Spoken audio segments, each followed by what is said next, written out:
Expérientiel. Des récits qui inspirent. Des pionniers qui changent le monde. Expérientiel, le podcast du tourisme positif. Je vous invite à vous installer dans un endroit confortable pour découvrir l'épisode du jour. Bonne écoute. Bonjour Charlotte, merci de me recevoir au QG Marseille. Comment vas-tu ? Je vais très bien, merci. Et toi François, comment te sens-tu de bon matin ? Eh bien ça va très bien, je vois des croissants, des pains au chocolat, des jus de fruits locaux, des tasses qui sont prêtes à accueillir des personnes qui vont participer à ce podcast. Mais avant tout, j'aimerais savoir qui tu es, ce que tu fais et où on est. D'accord, donc moi je m'appelle Charlotte Noblet, je suis, comme le disent plusieurs personnes, la capitaine du bateau de QG Marseille. Aujourd'hui il y a beaucoup de vent, donc j'hésite à sortir toutes les voiles de notre bateau. Oui, il y a du vent, là ça chauffe et c'est froid. Voilà, donc tu es ici à QG Marseille, qui est un nouveau lieu marseillais, une nouvelle adresse, et qui, quand tu pousses le portillon, tu arrives dans un jardin, tu vois une maison, mais dans cette maison se cache un projet. Et c'est un projet qui repose sur 2 axes. Tu as à la fois un lieu d'hébergement où tu peux être accueilli dans une chambre, dans un lit, où tu peux même réserver toute la maison pour toi, tes amis, ta famille, ton club de sport, peu importe, ton centre social aussi, et puis ton centre aéré. Donc ça, c'est la partie de la maison qui correspond à ce que moi je définis comme le lieu d'hébergement. C'est en général, ça accueille des personnes de l'extérieur, mais pas que. Il faut savoir qu'il y a aussi des Marseillais qui viennent passer une nuit ici pour diverses raisons. Et par exemple pour voir la mer, ou des personnes qui veulent découvrir les quartiers nord, car tu es dans les quartiers nord ici. Et l'autre axe de ce projet, c'est QG Marseille en lieu de vie. Donc là, cette fois-ci, ça s'adresse plutôt à des Marseillais qui peuvent, encore une fois, pousser la porte de notre petit portillon vert, pousser le petit portillon vert et venir assister à un événement. Et on crée tout un programme qui est aussi sur proposition. Donc, on est des petits nouveaux, on est depuis le mois de février. On a déjà créé une expo collective qui sera présentée par les personnes qui sont actrices de cette expo, à savoir les artistes. On a déjà accueilli une fanfare, on a organisé un troc de plantes et on s'apprête à accueillir un théâtre dans le jardin, on va observer les chauves-souris ensemble, voilà, tu vois, tout un petit programme qui se met en place une fois par mois. Pourquoi je fais ça et qui suis-je ? Ces autres questions. Pourquoi je fais ça ? Tout le lieu, il est monté pour une seule et même raison, à savoir créer des rencontres. Ça correspond, je pense, à ma personnalité, à ma trajectoire de vie jusqu'à présent, à savoir qu'avant de monter QG Marseille, moi-même, j'ai travaillé comme journaliste. Qui est un métier génial quand tu es curieux. Dans quel domaine ? Alors, j'ai travaillé beaucoup en politique depuis l'Allemagne, c'est-à-dire j'ai rédigé des articles ou réalisé des reportages sur l'Allemagne pour un public francophone, essentiellement français.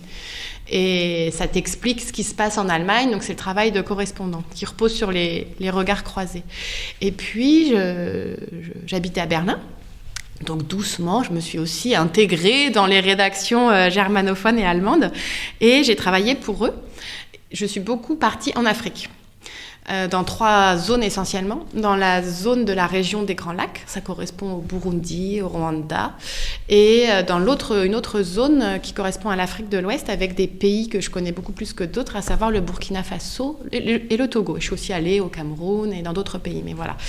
Et au moment du printemps arabe, en 2011, là, j'ai beaucoup suivi ce qui se passait en Tunisie, avec ce pays qui montait avec ses citoyens et ses citoyennes, sa constitution. Donc c'était vraiment très intéressant. Tu vois, toutes ces vadrouilles, c'était très riche. C'était vraiment très riche en rencontres de personnes très différentes qui vivent dans des environnements très différents, qui ont des manières de penser et de voir la vie, le monde de manière très différente. Et ça m'a beaucoup appris. Et c'est ce que j'explique, ce sont des gens que je ne connaissais pas, ce qu'on appelle des étrangers, des étrangères. De ces personnes que parfois j'ai vues, 20 minutes, 1 heure, une demi-journée, 3 semaines, J'ai énormément appris des choses qui m'ont formée et qui encore aujourd'hui me permettent de redonner à d'autres personnes ce que moi j'ai appris auprès de ces personnes. Donc j'ai monté QG Marseille pour 2 raisons. Susciter des rencontres. Et une autre raison, c'est m'ancrer sur mon territoire, puisque après Berlin, maintenant, je vis à Marseille depuis maintenant une 15aine d'années, mais je n'étais pas actrice de mon territoire. Et là, maintenant, je le deviens, doucement mais sûrement. Voilà la raison principale. Si on doit retenir une chose, c'est vraiment mon idée, mon souhait, c'est que QG Marseille soit vraiment un lieu de rencontre. Alors justement, dans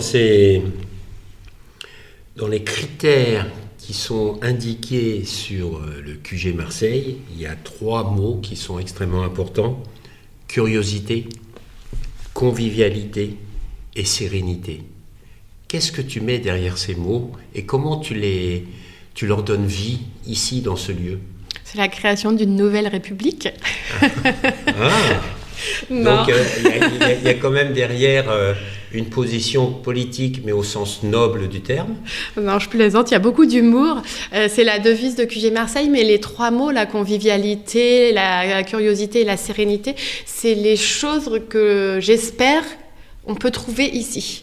À savoir la convivialité, c'est un endroit où c'est pas compliqué, on vient comme on est et on apporte justement sa richesse en tant que personne. C'est l'idée d'être à l'aise, de pas rendre les choses compliquées, c'est d'accueillir avec humanité. Et ensuite, la curiosité, ça se retourne autour des échanges entre les personnes, parce que je pense que on a tout à gagner à être curieux, c'est-à-dire à poser des questions, à s'intéresser à l'autre et à ne pas se brimer dans ces démarches-là à l'autre ou à un environnement. Voilà, donc la curiosité pour moi est une grande qualité, elle est rarement déplacée. Et la sérénité, ça, je pense aussi que le lieu s'y prête. J'accorde une place importante à la nature, au vivant. Et ici, on a un jardin, les gens peuvent participer. On a déjà eu une dame qui est venue manger le jardin. C'est-à-dire qu'elle est rentrée, elle m'a montré toutes les plantes comestibles qui existaient dans le jardin. Donc c'est un jardin qui est un peu comestible? C'est un jardin qui est beaucoup comestible, qui l'est, tu sais, même encore plus que ce que je ne pense. Il y a beaucoup d'herbes qu'on peut manger, très peu qu'on ne peut pas manger, qui sont toxiques, très peu qui sont toxiques. Bon, les lauriers qui sont quand même présents dans la région. Il y a aussi un carré potager qui est participatif. Et tout cet environnement, et je le vois aussi sur ce qu'on m'en dit, ça fait du bien. Ça fait du bien d'être au vert, ça fait du bien d'avoir cet endroit où on peut se poser pour échanger, pour passer un moment, pour lire, peu importe, mais ça fait du bien. Et ça aussi, c'est la sérénité. Alors pourquoi avoir décidé de s'installer dans les quartiers nord de Marseille, qui ne sont pas les quartiers les plus touristiques qu'on connaisse de Marseille? Je ne suis même pas sûr qu'on en fasse une promotion touristique. Pourquoi avoir choisi cet endroit? Je pourrais répondre en 3 mots, et pourquoi pas? Mais alors, qu'est-ce qui t'a attiré vers cet endroit? La question m'est régulièrement posée, pour ne pas dire à chaque fois que j'ai une couverture presse. Alors, je vais répondre d'une manière toute pragmatique. J'habite moi-même dans les quartiers nord. Donc pourquoi me frapper une demi-heure d'embouteillage pour aller accueillir des gens en centre-ville, dans le bruit, qui se frapperont eux-mêmes encore des embouteillages, pour aller visiter les différentes attractions touristiques? Ça ne paraît pas une bonne équation au quotidien. Donc déjà, moi, habitant dans le quartier voisin de la Calade, je cherchais un lieu qui soit très proche, puisque l'accueil à QG Marseille est humain. Vous n'êtes pas accueilli par un boîtier, vous êtes accueilli par une personne. Donc il faut de la proximité, c'est très important. C'est la première des choses qui explique aussi la deuxième raison, à savoir que habitant moi-même ici, je connais les voisins, je connais les associations, je connais les acteurs du territoire. Donc c'est beaucoup plus facile de monter un lieu en adéquation avec son environnement que de faire quelque chose hors sol. Et enfin, la troisième raison qui est assez intéressante, c'est que les gens qui viennent dans les quartiers nord, c'est des gens qui, n'ont pas d'a priori, faut que tu comptes là-dedans tous les étrangers qui ne lisent pas la presse francophone, qui exerce un certain bashing sur Marseille, il faut quand même le dire. Donc tous les étrangers viennent parce qu'ils voient la proximité de QG Marseille avec le centre-ville et bien sûr les attractions touristiques, la Bonne Mère, le Mucem, etc., qui veulent visiter quand on ne connaît pas la ville, et ça c'est bien normal. Donc eux, ils ont une orientation géographique et ils voient bien, ici on est à 10 minutes du centre-ville, il y a un jardin, une maison, non mais c'est parfait, c'est nickel, on y va. Voilà, ça c'est un type de public. Il y a un autre type de public qui se dit, ah les quartiers nord, mais ça a l'air chouette, c'est pas ce qu'on imagine, c'est pas ce qu'on nous montre à la télé. Ah là là, mais il y a des gens qui font des choses alternatives, il y a la Cité des Arts de la Rue, il y a des promenades alternatives, le port, on peut aller dans des musées, dans le port, mais c'est formidable, je viens. Il y a ces personnes qui cherchent, je pense, une découverte hors des sentiers battus, pour ne pas dire hors de la carte, puisque nous ne sommes pas sur la carte touristique de Marseille. Donc on est non seulement hors des sentiers battus, mais également en dehors de la carte. Donc ça, c'est vraiment un tourisme insolite, je voudrais dire.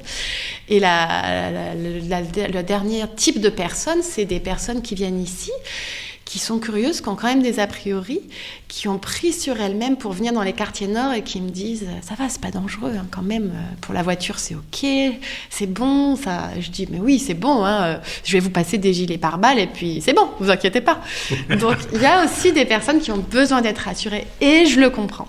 Et je les félicite d'avoir réussi à faire le petit pas pour venir jusqu'ici, qui finalement n'est qu'à 10-15 minutes du centre-ville. Exactement. Donc voilà. Donc je répondrai à ta question, pourquoi les quartiers nord ? Tout simplement parce qu'ici on est bien. J'aimerais aussi déconstruire certains a priori. Et puis il y a beaucoup de choses à découvrir dans les quartiers nord et on y vit bien, on y vit vraiment bien. Donc voilà les raisons pourquoi dans les quartiers nord. Comment ce projet qui existe, que tu fais vivre au quotidien, te nourrit humainement? Eh ben, déjà, je te rencontre aujourd'hui. Si j'avais pas le projet, je t'aurais pas rencontré.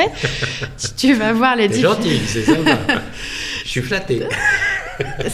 Ça permet de montrer les différentes dynamiques qui existent. Tu vas voir différentes personnes aujourd'hui qui vont pousser le portillon, qui participent seulement après 2 mois d'ouverture et la plupart de manière complètement volontaire, c'est-à-dire sur leur propre initiative, leurs propres idées, participent au projet en le trouvant très chouette. Donc toutes ces personnes, j'ai pu les rencontrer grâce au projet. Et les personnes que j'accueille, là, il y avait les derniers jours, il y avait une famille qui venait de Igny, c'est dans la région parisienne, qui a passé un très bon moment, qui était très chouette. C'est toujours des moments d'échange. Donc, je les ai rencontrés grâce au lieu. La même chose avec 2 dames qui étaient de Caen, qui, je pense, ont vraiment compris l'ADN du lieu, qui ont participé à l'événement qu'on organise chaque mois, qui ont vraiment vécu un séjour formidable ici, qui me l'ont dit. Ça m'a permis de rencontrer ces 2 chouettes personnes. Donc, moi-même, qui ai monté tout ce lieu pour créer des rencontres et moi-même aussi rencontrer des personnes, eh bien, l'aventure, elle commence plutôt bien. Doucement mais sûrement, comme on dit. Donc, tu es au milieu d'un bouillon de culture. Je suis au milieu d'un bouillonnement d'idées. Il y a aussi beaucoup de choses pratiques. Il y a beaucoup de paramètres à mettre en place. C'est pas une aventure qui est facile. C'est comme si tu as un bateau, je vais pas dire un gros paquebot. Non. C'est plutôt un gros voilier. Et puis, tu dois apprendre à manœuvrer ce gros voilier pour l'emmener où toi, tu as envie d'aller ou bien, finalement, quelqu'un qui est à bord qui te dit « Mais regarde, on pourrait faire un petit détour par là et pourquoi pas, allons-y ». Est-ce que tu n'es pas en train de développer une certaine forme de tourisme de proximité et que, à travers les actions que tu mets en place, c'est pas quelque chose qui risque de prendre beaucoup plus d'ampleur et qui peut contribuer justement aux enjeux environnementaux, aux enjeux par rapport à la réduction des émissions carbone, mais aussi aux enjeux sociaux, à rapprocher les gens. Est-ce que c'est la direction que tu prends, le tourisme de proximité ? Tu as exactement compris l'ADN de QG Marseille. C'est les 2 axes que j'aimerais développer et si je me projette, que j'aimerais voir émerger, à savoir que les gens se posent la question « Quelles sont les vacances qui me font rêver ? Quel est le voyage que j'aimerais entreprendre ?» Est-ce que vraiment tu as envie de te frapper 12 heures de vol long courrier pour aller au bord de la mer ? Tu sais pas que là, à 20 km, on a aussi la mer avec des calanques que tu connais pas. Est-ce que tu as envie d'aller dans un pays, toi, qui n'aime pas parler les langues étrangères, où tu pourras parler avec personne ? Est-ce que tu as pensé à découvrir ton voisin ? En fait, mon idée, c'est que de ramener les personnes à se poser les bonnes questions pour réaliser leurs rêves. Et moi, mon rêve à moi, oui, ça serait de proposer un tourisme de proximité, ce qui contribuerait, puisque l'impact des transports, c'est l'impact numéro 1 sur les émissions, la réduction des émissions, donc ça serait participer à une dynamique écologique, bien sûr. Et le tourisme de proximité permet aussi de créer du lien social. Seulement, mets-toi dans ma position et réfléchis comment faire, c'est ce que je fais. Moi, je me dis, très bien, tiens, on va favoriser la venue des Marseillais ici, la venue des personnes de l'étang de Berre, la venue des personnes du Luberon, de la région. Comment faire ? Et là, tu rentres dans tout le système classique de l'hôtellerie, de la para-hôtellerie, des réservations instantanées, des annulations immédiates, tous ces algorithmes qui font comment tu présentes ton offre d'hospitalité. C'est hyper compliqué, tout est très codé. Moi qui viens du journalisme, je découvre cet univers et c'est pas facile de s'emparer d'un algorithme pour accompagner ton projet. Donc toute ta difficulté, elle est là. Moi, ce qui me plairait, ça serait de rencontrer des développeurs qui mettent une appli en place qui concurrence les grandes plateformes, puisqu'on est dans un domaine de concurrence, et qui permettent, de parler avec les personnes avant la réservation, c'est-à-dire de construire ensemble le séjour, d'amener les gens à réfléchir sur mais qu'est-ce que je réserve ? Pourquoi ? Et puis, si j'arrive tard parce que je prends un train qui était pas cher et que j'arrive ici à minuit, quelle est la personne qui va m'accueillir derrière ? Est-ce que peut-être elle aurait pas sa soirée à elle ? Est-ce que je pense à tout ça juste pour gagner 10 €? D'amener cette réflexion auprès des gens. Je pense que c'est quelque chose qui manque aujourd'hui. Il y a des plateformes, mais qui sont toujours alternatives. Je pense aux oiseaux de passage. Je pense à nous, notre coopérative Hôtel du Nord, qui a été créée à Marseille et qui permet d'accueillir avec les habitants. Mais on est toujours marginaux. Alors, moi, ce que je trouve intéressant dans ce que tu dis, ça m'interpelle beaucoup. Tu dis que tu ne viens pas du monde de l'hébergement et donc il y a certains codes, etc.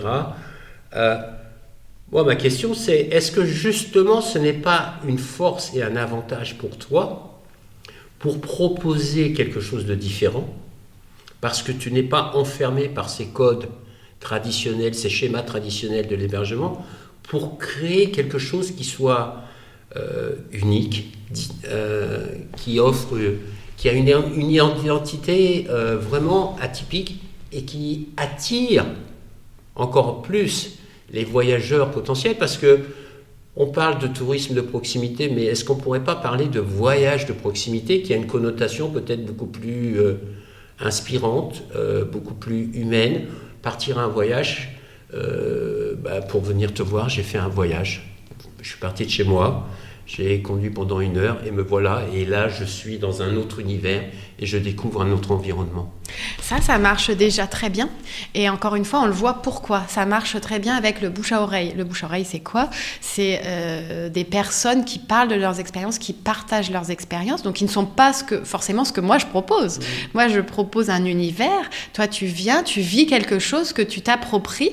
Et si tu en parles, il y a une partie de ton interprétation qui arrive aux oreilles d'une autre personne qui peut-être fera le voyage jusqu'à QG Marseille, vivra une autre expérience, etc. Là, tu vois, c'est l'humain qui est en jeu. Mais imagine, tu me dis, tout est possible pour créer ton lieu. Très bien, François. Alors moi, mon idée, c'est, puisque tout est en ce moment défini par rapport au prix de ce que tu offres. Alors moi, je vais décider de mettre en place un tourisme.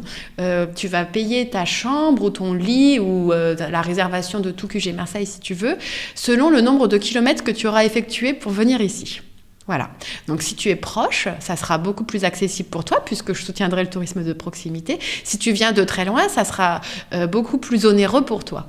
Mais comment mettre en place une telle histoire pour être visible par monsieur et madame tout le monde qui se rendent sur les plateformes dès qu'ils veulent réserver un endroit ? Alors, moi, j'ai une proposition. Ah, vas-y, fonce. J'en ai 2 même. Moi, je connais une femme qui vient du monde de l'hébergement de plein air et qui aujourd'hui tient un petit hôtel de 17 chambres à Hyères. Elle s'appelle Nathalie Artaillet et elle est vraiment une véritable source d'inspiration pour moi. Pourquoi ? Parce qu'avec son mari, ils ont mis en place des initiatives éco-responsables d'un aspect matériel dans le sens le bâtiment, l'énergie solaire, récupération des eaux usées, comme toi, un jardin comestible, etc., etc. Mais aussi, ils se sont posé des questions, c'est quel est leur rôle sur leur territoire proche, quelles sont les problématiques de leur territoire. Et à ce moment-là, ils ont commencé à construire leur histoire.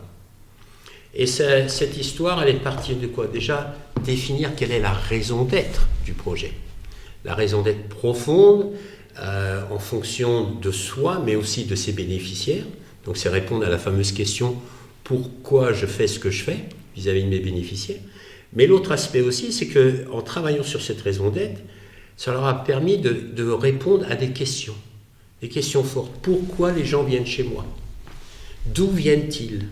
Que font-ils?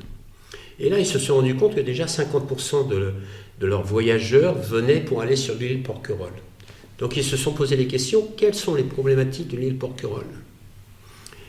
Le transport, mais aussi les questions de visite, de déchets, etc. Ils ont développé un petit déjeuner local, où tu n'as pas de jus d'orange par exemple, qu'on peut trouver partout, mais que des produits soit faits maison ou des produits locaux. Donc ils ont pour moi c'est un petit déjeuner que j'adore, j'y vais au moins une fois par an avec mon épouse passer un séjour là-bas, parce que rien que pour le petit déjeuner c'est fantastique. Mais aussi, comme toi, ils s'associent avec des associations, etc., pour être un acteur de leur territoire et pas un lieu d'hébergement pour touristes. Et ce qui est intéressant par rapport à ça, c'est qu'ils maintenant ils racontent leur histoire. Ils ne vendent plus du produit. Ils racontent leur histoire, leur identité, leurs valeurs. Et la réaction, du potentiel client, eh bien, il n'achète plus un produit, parce que, en effet, tout est basé sur le tarif, le lieu où c'est situé, etc. Mais par rapport à l'histoire, et est-ce qu'ils se reconnaissent ou pas dans cette histoire? Dernièrement, je l'ai fait intervenir auprès d'étudiants, et il y a un étudiant qui a dit « Mais est-ce que vous avez beaucoup de gens qui n'acceptent pas ce que vous mettez en place ?» Et elle dit « Parce que nous racontons justement notre histoire. Les gens savent où ils vont. » Donc il y a toujours une ou deux personnes qui se plaignent pour certaines choses, mais c'est extrêmement minime. Et moi, en tant qu'ancien dirigeant d'hôtel, eh bien, j'avais beaucoup plus de réclamations parce qu'on était positionné par rapport à du tarif, par rapport à un niveau de luxe, et donc les attentes étaient extrêmement élevées et on ne focalisait pas forcément sur l'histoire qu'on racontait. Et ça, je crois que c'est un point, une piste à explorer pour toi, parce que ce que tu me racontes depuis le début, c'est ton histoire et c'est l'histoire de ce lieu. Et c'est ça qui m'interpelle et qui me touche. Oui, et c'est là-dessus. Alors, on a seulement 2 mois d'ouverture pour réfléchir à comment on navigue. Mais ce que je remarque déjà, et c'était un conseil qui m'avait été donné, c'est l'hospitalité n'a pas de prix. Et ça, c'est vrai. Alors tout à l'heure, on va avoir la chance de parler avec les marins de ton bateau. Là, on vient de parler avec le capitaine. Ces marins, tu as dit que ça pouvait être des visiteurs, des personnes qui restent dans ton lieu. Ça peut être aussi des gens du quartier qui font vivre le quartier et qui animent. Et toi, tu les accueilles, etc.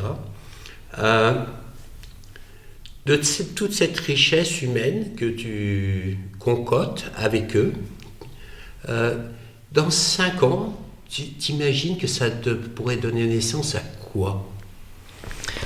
Je pense que dans 5 ans, il y aura encore plus de personnes qui connaîtront QG Marseille déjà, puisqu'il y aura eu beaucoup plus de moments partagés. Et quand je dis les moments partagés, c'est à chaque fois, je pense aux personnes aux Marseillais qui passent à QG Marseille et aux personnes qui résident à QG Marseille, à savoir les voyageurs. Donc il y aura de plus en plus de personnes qui seront passées ici et qui vont colporter leurs expériences, donc qui amèneront d'autres personnes. Et je pense que le bateau n'aura pas de moteur, non, il aura aura toujours une voile, mais il sera beaucoup plus autonome. Ce qui est déjà aujourd'hui, il y a des personnes qui sont force de proposition pour organiser des événements. On en a un chaque mois, ce qui apparemment est énorme. Je t'avoue que j'ai pas d'expérience dans ce domaine, mais on m'a dit non mais c'est génial, un lieu qui est tout récent et qui organise chaque mois quelque chose, c'est formidable. Je pense que ça va continuer et pourquoi pas que ce soit encore plus un lieu de vie où l'on vient aussi pour découvrir la ville via ses habitants. C'est toute une ergonomie. Et la chose que j'ai pas évoquée non plus, c'est que tout se passe pas autour de l'hébergement ou des événements. C'est que c'est peut-être comme ça qu'on sera dans 5 ans, même si c'est déjà du moyen terme.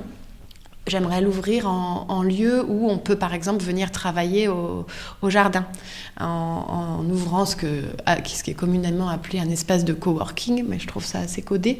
Mais justement, de réfléchir sur l'activité travail, de la sortir des murs. Donc ça, c'est une des choses peut-être qui sera mise en place dans 5 ans, à voir. Bien, moi, ce que je te propose, donc nous allons recevoir plein de différentes personnes. C'est peut-être déjà de préparer le lieu pour les accueillir et puis pouvoir échanger avec eux. Ça va ? On y va. Allez, à tout de suite. Nous espérons que cet épisode vous a été enrichissant et que nous avons pu semer des graines d'inspiration et d'action pour vous accompagner dans votre démarche vers un tourisme à impact positif. Pour continuer l'aventure expérientielle, nous avons besoin de votre soutien. C'est très facile. En laissant une note positive sur notre podcast, en partageant sur votre réseau ou en faisant un don sur notre page Tipeee. Pour rester au courant de toutes nos dernières actualités, suivez-nous sur notre page expérientielle sur LinkedIn, Instagram ou Facebook. À bientôt sur Expérientiel, le podcast du tourisme positif.